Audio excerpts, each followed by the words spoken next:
Jadi insya Allah di sesi terakhir ini teman-teman sekalian, saya mau sedikit share berkaitan dengan bagaimana kita sigap menghadapi COVID-19 sambil tunggu kawan-kawan yang lain. Ini mungkin sekaligus untuk sesi terakhir dan kawan-kawan menyiapkan agenda-agenda untuk kedepannya. Yang gabung 12, kita tunggu lagi beberapa. Bisa kelihatan ya teman-teman slide-nya? Ya, kelihatan. Bisa Pak ya, Ibu ya, teman-teman? Bisa Pak, tapi kecil. KM, sigap COVID. Ya, 13. sigap itu artinya ya sama dengan tanggap. Bagaimana kita mencoba menghadapi ini. Jadi ini hanya sharing sedikit saja kawan-kawan untuk di berikutnya. Nanti ada materi yang lebih spesifik seperti tadi business continuity plan. Saya kira kita perlu tahu kondisi kita seperti apa yang terjadi sekarang sehingga kita lebih bersiap, teman-teman.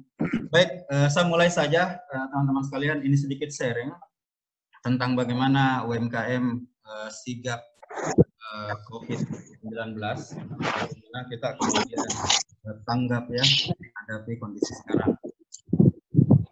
Ini kondisi terakhir tadi kawan-kawan, saya sempat ikut update yang terakhir.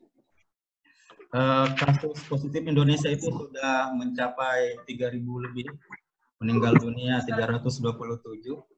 Kasus global itu sampai hari ini 1,7 meninggal 100 lebih. Sudah 1,7 orang kan? Ya mungkin ada update terbaru lagi. Meninggal seluruh dunia 102.000. Jadi ini meninggal sekarang. Meninggal 327. Nah, bagaimana kita melihat kondisi ini teman-teman sekalian? Yang pertama kita harus paham bahwa corona ini dia memang fatal case rate-nya itu rendah. Artinya di seluruh dunia itu memang tingkat kematian itu kalau di berbagai negara itu rata-rata di bawah 5%. Cuma memang Indonesia ini yang data yang terakhir itu fatal case rate-nya atau tingkat kematian kita itu di Indonesia pernah sampai 10%, terakhir ini 8,5%. Jadi padahal negara-negara lain itu rata-rata paling tinggi 5%. Nah, di sisi lain infection rate-nya atau tingkat infeksinya ini sangat tinggi teman-teman sekalian. Kita tahu wabah corona ini kan dia itu seiring mobilitas manusia. Jadi dia pandemik virus, jadi makin tinggi mobilitas di suatu tempat itu makin tinggi juga tertularnya. Kemudian kondisi hari ini kawan-kawan COVID-19 ini sudah tersebar di 209 negara. Jadi data terakhir tadi saya lihat 209. Kemudian juga saya kira kita harus jaga betul ini diri teman-teman sekalian.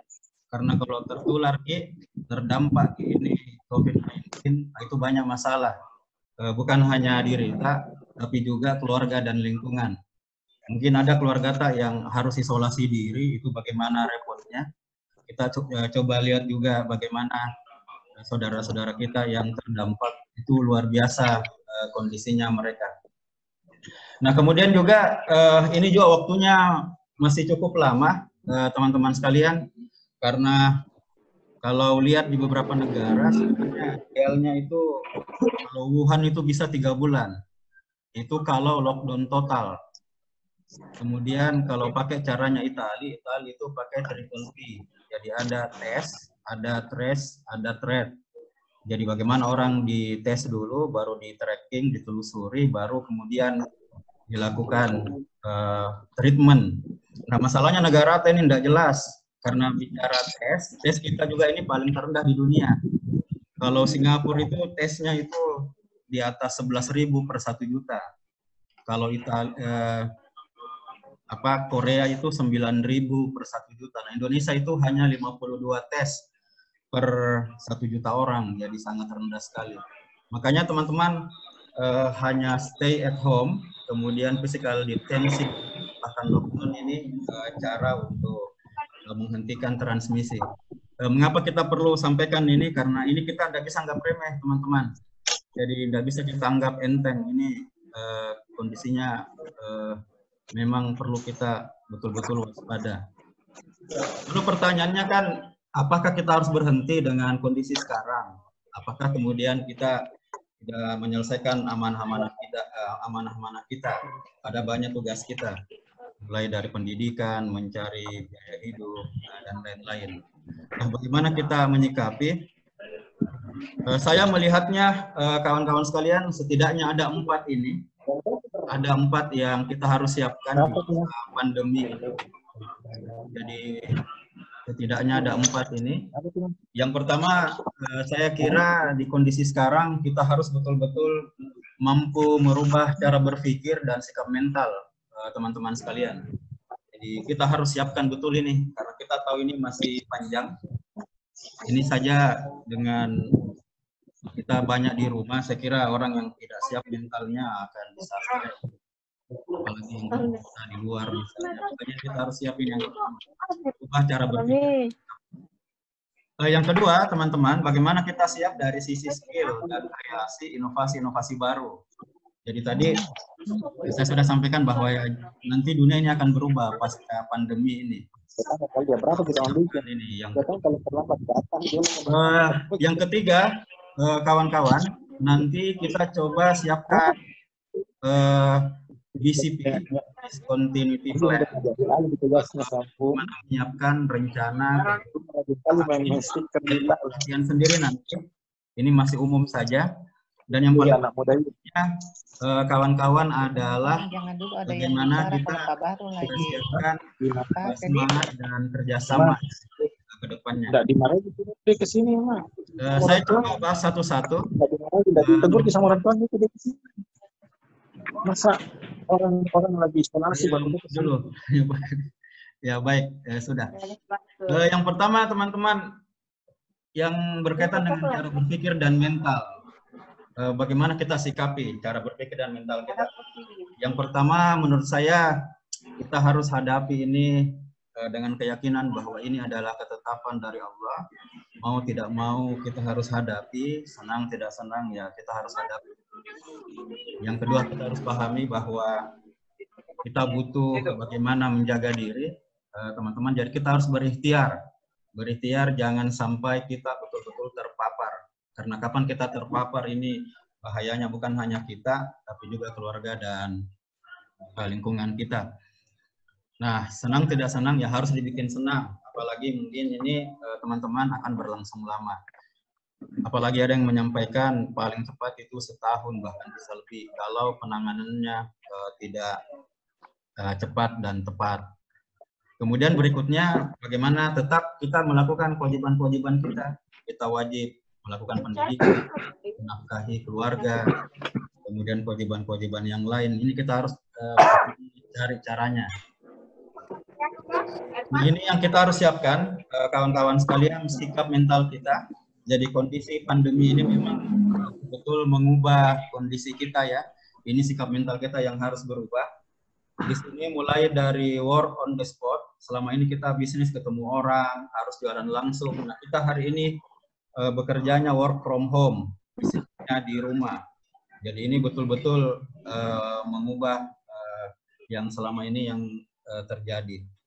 Sebelumnya kita semua, anak-anak kita, keponakan kita itu belajar di sekolah. Hari ini mereka semua belajar di rumah. Ini tentunya juga butuh perubahan sikap mental. Bagaimana kita orang tua mengajar dan membimbing anak-anak kita.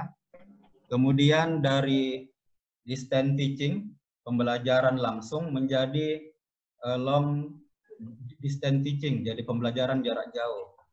Mau tidak mau, kalau selama ini kita ketemu di Pelut, training, ya kita harus bersiap dalam beberapa waktu ini untuk pembelajaran jarak jauh. Kemudian teman-teman, ini juga menuntut kita hari ini, tidak ada lagi, kita boleh katakan, wah saya ini gaptek, Kak. Saya ini tidak tahu. Tidak bisa, jadi hari ini kita dituntut yang multimedia illiterate, yang selama ini kita belum melek multimedia, mau tidak mau kita harus belajar multimedia. mau tidak mau kita harus tahu gunakan Zoom, gunakan Google Meet, gunakan Google Form, bagaimana share informasi lewat multimedia. Jadi kita dituntut untuk multimedia illiterate. Jadi paham dan mengerti tentang media. Berikutnya ini juga dari tantangan kita berkaitan dengan mental, kawan-kawan, yang sebelumnya kita lemah di semangat, semangat kita lemah menjadi strong ya, menjadi lebih kuat dari sisi semangat kita. Itu yang kita perlukan. Jadi dari weak spirit menjadi strong spirit. Jadi jangan kondisi sekarang kita lemah sampai bisnisnya tidak jalan, tapi bagaimana lebih semangat. Yang penting juga ini yang keenam berkaitan dengan kita tidak bisa hari ini istilahnya menyalahkan kondisi atau blaming the others. Jadi BO ini maksudnya di sini blaming the others, menyalahkan kondisi, mencari ribuan macam alasan. Tapi kita dituntut sekarang untuk lebih ke solutif konstruktif. Dengan kondisi sekarang apa caranya, apa yang kita bisa lakukan. Kemudian yang terakhir teman-teman, penyikapan mental ini berkaitan dengan dari sikap kita yang pasif dan pesimis. Jadi jangan sampai kita pasif dan pesimis, tapi ayo kita, mental kita ini menjadi aktif dan optimis. Tadi Pak Kadi sudah sampaikan apa pasca pandemi ini. Kita harus yakin bahwa pasca pandemi ada musim semi. Jadi bagaimana menyambut musim semi itu, apakah dengan kondisi sekarang kita orang yang dibentuk, terlatih, yang siap. Kalau tidak, akan masuk era baru nanti, kita bisa jadi justru bisnisnya tidak lanjut. Ini berkaitan dengan mental, teman-teman. Saya kira sudah banyak ini yang beredar di grup, teman-teman. Ini ada yang menarik yang saya dapat di grup-grup WA, bahwa kondisi hari ini memang kita bisa melihat kondisi kita. Kita sekarang ini kondisinya di zona mana? Apakah kita masih di zona ketakutan, atau kita di zona belajar, atau di zona bertumbuh? Nah, di zona ketakutan ini ada kondisi penuh kecemasan, ketakutan. Makanya di kondisi zona ketakutan ini ya bagaimana kita masih sering mengeluh, share info tanpa melihat apakah ini hoax atau tidak, mudah marah dan seterusnya. Itu berarti kita masih di zona ketakutan. Nah, bagaimana kita beralih ke zona belajar? Jadi zona belajar ini kita coba untuk bagaimana emosi kita, teman-teman. Emosi kita, cara berpikir kita coba menyadari tadi bahwa ini adalah musibah, ini adalah ujian, kita hadapi ini dengan ridho. Bagaimana kemudian dengan kesabaran, dengan banyak berzikir, taubat, kemudian kita masuk dan mulai menerima kenyataan ini. Dan alangkah baiknya justru di kondisi sekarang kita menjadi zona bertumbuh. Zona bertumbuh ini di kondisi kita di rumah, kira-kira apa yang kita bisa siapkan. Pas kita di rumah, kira-kira skill apa yang kita bisa lakukan. Ketika di rumah, kira-kira ada berapa tulisan yang kita bisa buat misalnya.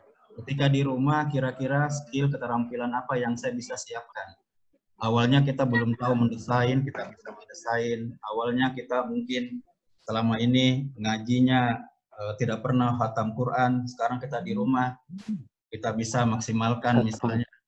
Jadi ini yang menarik saya kira, justru di kondisi inilah kita coba ciptakan kreasi-kreasi, inovasi, dan keahlian baru, teman-teman sekalian. Itu yang kedua tadi, secara umum yang perlu kita siapkan. Nah, berkaitan dengan rencana keberlanjutan usaha, teman-teman sekalian, ini kita nanti akan siapkan pelatihan tersendiri. Ini saya mengacu ke modul dari ILO. Sebenarnya rencana keberlanjutan usaha ini dibuat sebelum terjadinya bencana sebenarnya. Jadi sebelum terjadi bencana kita buat ini. Cuma memang kita lebih banyak itu buatnya business plan, bukan business continuity plan. Tapi setidaknya ini gambaran umum, kawan-kawan. Dengan kondisi sekarang, kita bisa merancang-merancang bagaimana kita nanti ke depannya. Saya mungkin sampaikan secara umum saja tentang rencana keberlanjutan usaha ini. Nanti kita akan buat pelatihan khusus ini secara online. Jadi ada 7 langkahnya, teman-teman sekalian. Saya singkat-singkat saja. Yang pertama, untuk menyusun RKU itu kita harus mampu melakukan prioritas usaha. Maksudnya apa? Prioritas usaha di sini kita mencoba melihat di bisnis kita apa yang menjadi inti bisnisnya teman-teman. Jadi di prioritas usaha ini coba kita lihat, karena kondisinya ini tidak normal, kondisi pandemi COVID-19 ini kan semuanya terpapar, baik sarana prasarana, pemasaran kita menurun, produksi menurun, kita tidak bisa ketemu orang. Jadi mau tidak mau kita buat skala prioritas. Apa di bisnis kita itu yang paling utama? Selama ini mungkin kita ada beberapa unit bisnis. Mungkin ada yang usahanya kafe.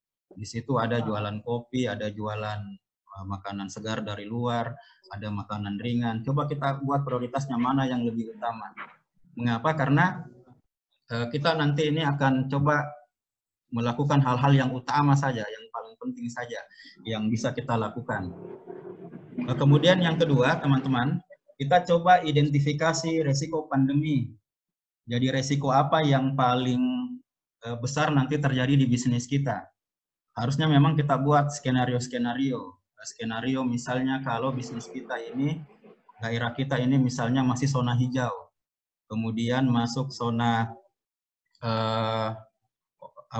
zona orange sampai zona merah misalnya. Itu apa yang kita lakukan? Resikonya seperti apa?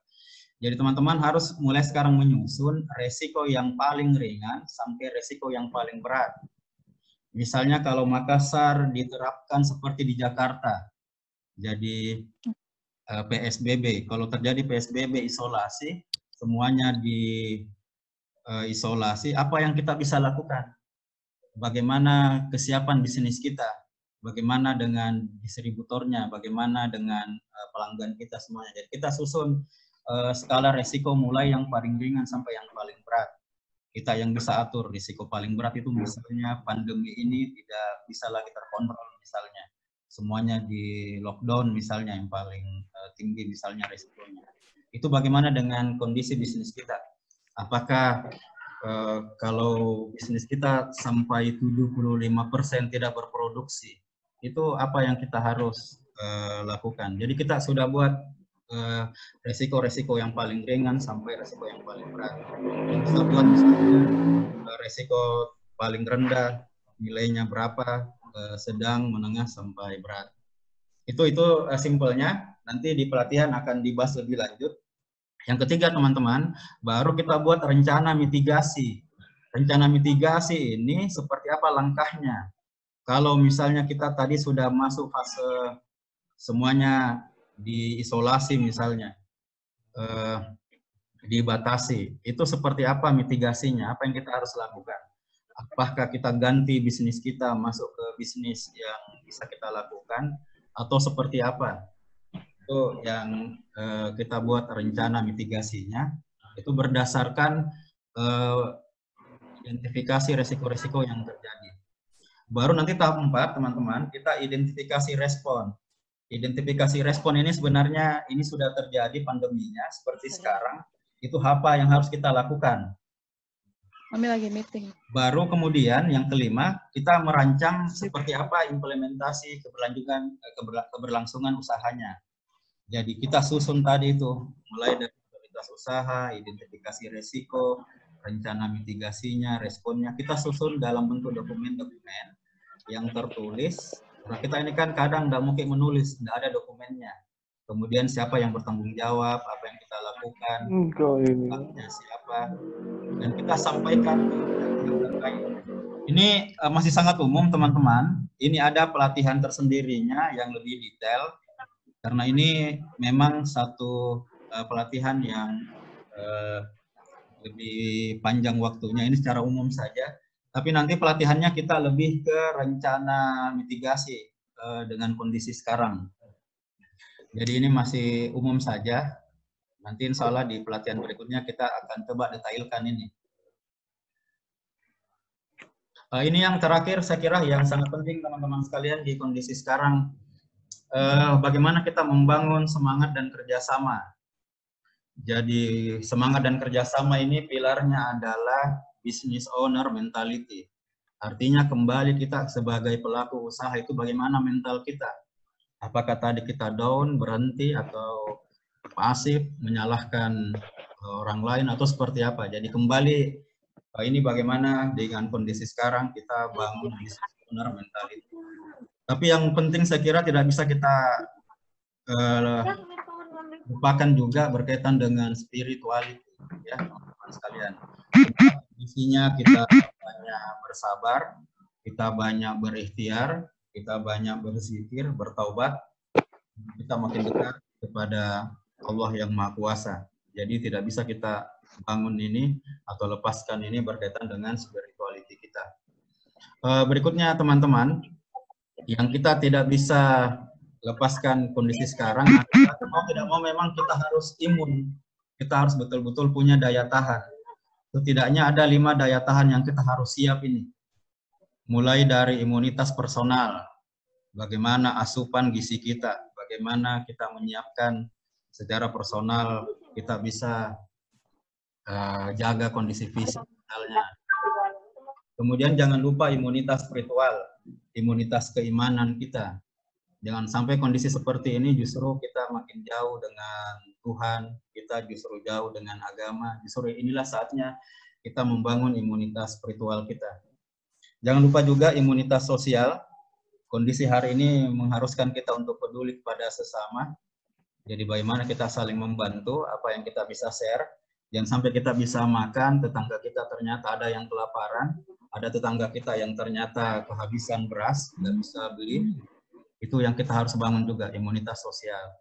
Dan yang lebih penting lagi ini imunitas finansial. Bagaimana kesanggupan kita secara keuangan ini untuk bisa bertahan hidup. Karena kalau masih 6 bulan ini pandemi, kondisi keuangan kita seperti apa? Bagaimana kondisi keuangan kita selama pandemi ini? Bagaimana kondisi keuangan bisnis kita? Ini yang kita harus siapkan, teman-teman sekalian. Berikutnya, seperti yang disampaikan tadi bahwa insya Allah pandemi ini akan berakhir, teman-teman sekalian. Ada musim semi. Kalau musim semi itu kan berarti suasananya akan lebih baru, akan lebih segar. Saya ikut kemarin malam ada meeting lain, ternyata bumi hari ini memperbaiki dirinya sendiri. Dan ozon hari ini makin tertutup, bumi makin jauh dari polusi. Ya, dan sekali lagi jangan kita menganggap bahwa dunia akan sama setelah pasca pandemi ini, akan berubah. Artinya orang-orang yang hanya orang-orang yang kreatif, yang bersungguh-sungguh, yang bisa lebih baik, teman-teman sekalian. Jadi saya sangat tertarik itu dengan apa yang disampaikan Agim. Kita sebenarnya hari ini lagi berproses semacam kepompong untuk menjadi kupu-kupu. Ternyata proses di kepompong itu ada rasa sakit, ada rasa lelah, ada tantangan yang berat. Tapi kalau kita bisa lewati itu, kita nanti akan menjadi kupu yang indah. Apalagi kawan-kawan, sebentar lagi kita akan masuk Ramadan. Ramadan yang bisa jadi kondisinya tidak sama yang tahun-tahun sebelumnya. Tapi lagi-lagi kita jadikan Ramadan di masa pandemi ini untuk ajang kita untuk bagaimana memanage diri kita, menguatkan kompetensi kita, menjadi orang-orang yang baru nanti memasuki era yang baru. Kemudian teman-teman, pandemi seperti yang tadi kita sebut pasti berlalu. Pertanyaannya adalah yang belum pasti itu apakah kita makin kuat atau kita makin lemah setelah pandemi. Tentunya kita pelaku usaha harus makin kuat. Dan itu bergantung dari bagaimana strategi kita melewati masa ini dengan produktivitas ekstrim. Kondisinya ini teman-teman extraordinary disaster, bencana yang luar biasa. Pendekatannya juga tidak bisa biasa-biasa. Jadi harus juga extraordinary. Jadi ayo kita di kondisi sekarang coba melihat kembali semua bisnis-bisnis kita, melihat kembali semua kondisi kehidupan kita secara personal, secara sosial. untuk kita kemudian melakukan perubahan-perubahan. Kondisi hari ini tidak membuat kita sekali lagi makin lemah atau putus asa, justru kita jadikan ini untuk lebih memperbaiki diri kita ke depannya. Itu saja kawan-kawan secara umum, karena ini pertemuan kita yang pertama.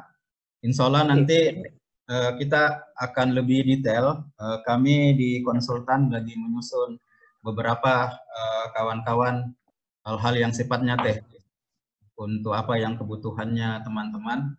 Tapi sekali lagi kawan-kawan, ini kondisi kita ini kita sekali lagi belum tahu. Ya kita berdoalah semoga kondisi dunia hari ini yang kita prihatin semua bisa kita lewati dengan baik, teman sekalian.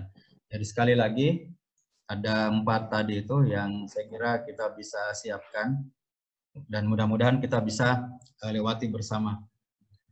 Itu sekedar share teman-teman. Ayo kita saling menyemangati dan kita bisa lewati semua ini ya kawan-kawan sekalian. Oke, itu yang saya bisa share untuk awal. Nanti kita akan ketemu lagi. Mungkin berikutnya nanti yang isi Dinda Ahyar, ya. Dinda Ahyar apa nanti yang bisa di-share ke teman-teman untuk mungkin lebih ke pemasaran barangkali ya. Ya, thank you Kak. Untuk detailnya mungkin next time saya infokan ke Bapak Ibu. Masih saya rancang dulu formulasinya. Yang kedua mungkin karena ada beberapa kendala di Zoom, nanti saya bakalan coba satu tools pakai Google Meet.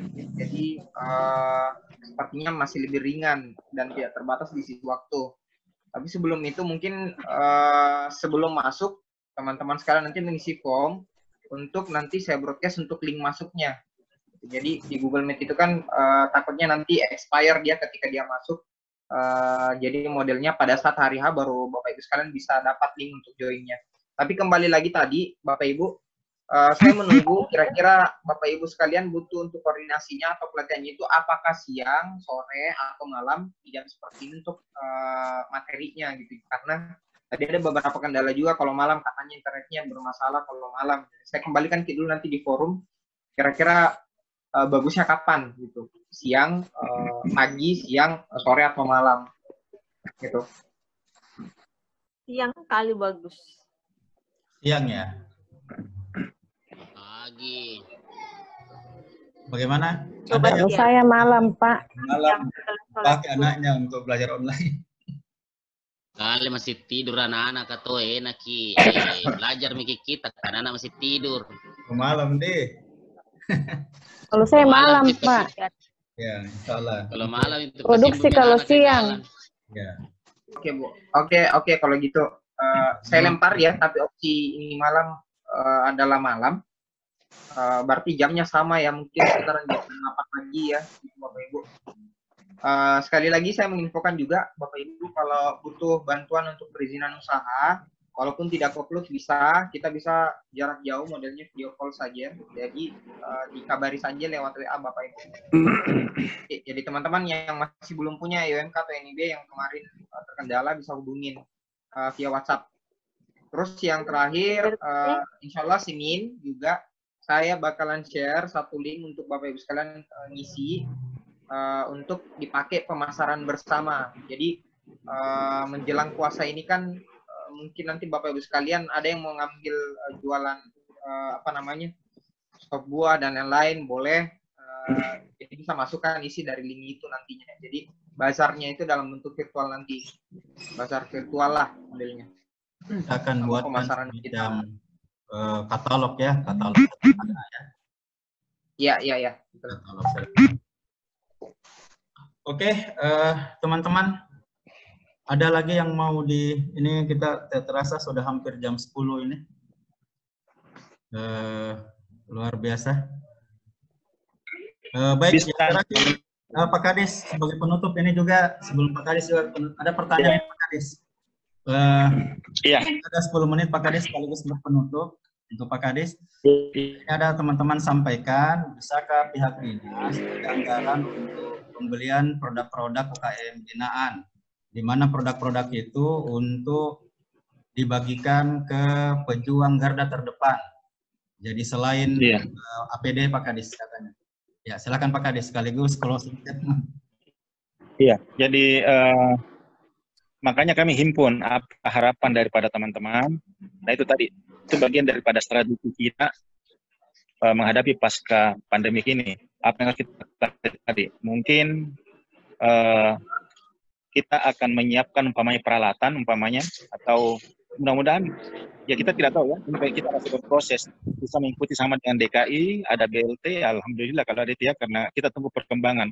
Artinya segala sesuatu bisa akan terjadi, bisa berubah ya. Saya cuma tadi disampaikan Pak Baru biasa, saya sampaikan Pak Baru biasa, dan itu kalau bisa Pak Baru rutin kita berikan itu spirit, semangat, kemudian bahwa masih panjang perjalanan, kok COVID-19 ini bukan akhir daripada segalanya, itu bagus sekali Pak Baru. Siraman-siraman rohani seperti itu. Kemudian tadi Pak Hyar, saya sarankan mungkin bisa 2-3 kali sehari kita kasih, jadi ada yang bisa pagi, ada siang, ada yang malam umpamanya. Atau siapa saja bisa ikut di kelasnya. Jadi kita jadi dari konsultan atau dari pendamping, memberikan jadwal saja seminggu ini pagi jam 9 mulai atau jam 10 mulai sampai jam 12 umpamanya. Kemudian dibuka lagi umpamanya setelah luhur, atau 4 kali bisa, tidak apa-apa. Kita karena kebetulan saya lihat model dari ada satu kelompok itu dalam 1 hari dia 3 kali buat fit call ya, jadi itu ada 3 kali dalam 1 hari, jadi bisa yang siang ada materinya sama gitu, dari pagi siang materinya sama yang ikut itu. Kemudian yang tidak puas karena waktunya habis bisa ikut lagi nanti setelah itu. Ya Pak Hyar mungkin dengar ya Pak Hyar. Kemudian saya cuma berpikir begini Pak Bahrul, bahwa komunitas ini itu harus punya masa depan. Komunitas yang ada sekarang ini mesti ada kepastian bahwa setiap hari kita butuh hidup, kita butuh biaya untuk menghidupi diri kita. Tapi kondisi ini kita tidak bisa berjalan seperti biasanya. Kami disampaikan Pak Bahrul, ada extraordinary yang kita harus lakukan. Ada sesuatu yang luar biasa. Sehingga saya berpikir, kenapa kita tidak bersatu gitu. Minimal kita jadi konsorsium, kita buat model usaha seperti koperasi, tapi bukan koperasi, karena koperasi prosesnya panjang. Model kerja seperti koperasi, tapi teman-teman ini bisa sharing, bisa mengumpulkan modal bersama, kita bikin konsorsium. Sekarang ini 500 miliar dikumpulkan untuk menghadapi COVID-19 di Sulawesi Selatan. Di antaranya itu ratusan miliar adalah APD. Masker yang banyak sekali, dan kita pasti bisa buat masker bedah. Ya, masker bedah itu sangat mudah sekali karena kainnya sepundung banyak dijual di sini. Tinggal bagaimana kita bisa produksi dan kualitasnya sama dengan ada dari luar. Yang pertama. Terus kemudian kita bisa buatkan fasil itu modalnya tidak lebih dari 3.000 satu. Kalau umpamanya pemerintah daerah anggarkan 5.000, 6.000 satu, itu luar biasa. Itu karena volume, kita kali volume. Dia minta umpamanya 1 juta fasil, 2 juta fasil, itu kali 3.000 rupiah, itu miliar. Dan ini perlu kita tangkap. Dan apa saja, kita bisa menjahit baju hazmat. Saya sekarang ini memesan baju hazmat dari UKM. Nah, cuma ternyata keteterin UKM-nya tidak mampu buat. Nah, sekarang kenapa tidak kita bersama-sama, semua yang hadir ini, coba kita jadi pikiran, kita sharing. Berapa uang kita masukkan, kita modalkan, kita ikut menjadi sub untuk mengadakan APD untuk pemerintah Provinsi Selatan umpamanya. Ada teman yang bisa menjalin hubungan dengan kadis kesehatan atau sekretaris dinas kesehatan. Sub ke kita kerjaan itu, sub ke UKM. Kita yang kerja, modalnya dari kita semua. Saya siap, kita sama-sama. Jadi tinggal berapa kita, satu orang 5 juta, satu orang 10 juta, sehingga terkumpul umpamanya 150 juta, 200 juta, itu modal awal untuk beli bahan baku. Untuk bisa mengikuti kegiatan-kegiatan pengadaan, apalagi pasti Pak Gubernur senang kalau UKM ini terlibat dalam hal ini, karena artinya dari situlah akhirnya bisa menghidupkan teman-teman UKM, tidak dikuasai oleh pengusaha besar. Kalau umpamanya kita tidak ada, pasti pengadaannya dia akan mengambil dari Jakarta. Siapa yang senang? Orang Jakarta yang senang.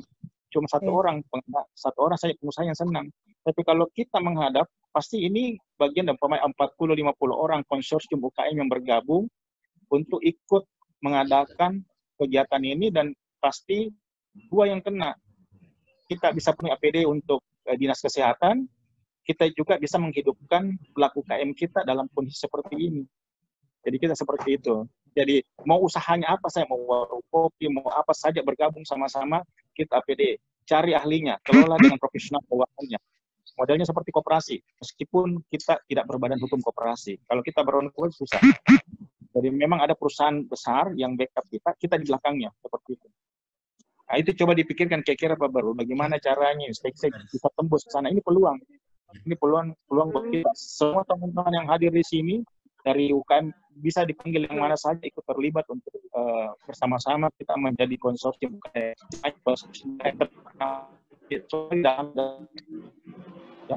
Pak Kadis juga ikut kalau perlu ya. Ya, siap Pak Kadis. Oke Pak Baru ya. Itu bisa jadi bahan pikiran kita. Mumpung sekarang baru mulai, baru proses pengadaan ya. Ya, bisa di dalam dokumen kami itu bahwa produk ini diutamakan produksi lokal gitu. Kalau produksi lokal berarti UKM yang buat ya. Begitu Pak Barul. Ya, siap. Ya, terima kasih teman-teman. Terima kasih teman-teman ya UKM yang sudah bergabung. Insyaallah besok lusa kita bisa ketemu lagi. Sebenarnya ini yang disampaikan Pak Baru ada hikmahnya dengan adanya virus corona. Akhirnya kita bisa setiap hari bisa tetap muka. Kapan sehari 2 kali kita bisa bertatap muka. Ini hikmah yang disampaikan tadi Pak Bahrul. Corona itu tidak selalunya ada positifnya juga. Kalau corona mungkin kita tidak mengalami. Oke, selamat malam untuk semuanya Pak Bahrul. Assalamualaikum warahmatullahi wabarakatuh. Waalaikumsalam warahmatullahi wabarakatuh. Terima kasih Pak Kadis yang beliau bisa bergabung dengan kawan-kawan sekalian. Ini ada banyak catatan, nanti kita akan diskusikan di grup. Indah ya, ada berapa catatan ini PR kita untuk coba rumuskan tadi yang disampaikan Pak Kadis. Baik teman-teman sekalian, ini waktunya juga sisa 2 menit. Saya ucapkan terima kasih teman-teman. Kalau ada usulan, saran, jangan ragu untuk sampaikan. Bisa japri, bisa kemudian sampaikan di grup. Yang penting itu sekarang kami butuh info apa yang kawan-kawan miliki ya, untuk bisa tadi yang disampaikan Pak Kadis kita bisa sinergikan. Jadi hanya dengan bahu-membahu saling membantu, insya Allah kita bisa hadapi kondisi ini dengan baik teman-teman sekalian. Saya mohon maaf kalau ada hal yang kurang kawan-kawan. Nanti kita akan share pertemuan berikutnya. Dan kami juga tunggu masukan kawan-kawan sekalian. Jadi sekali lagi terima kasih. Kurang lebihnya mohon dimaafkan. Wassalamualaikum warahmatullahi wabarakatuh. Waalaikumsalam warahmatullahi wabarakatuh. Waalaikumsalam warahmatullahi wabarakatuh.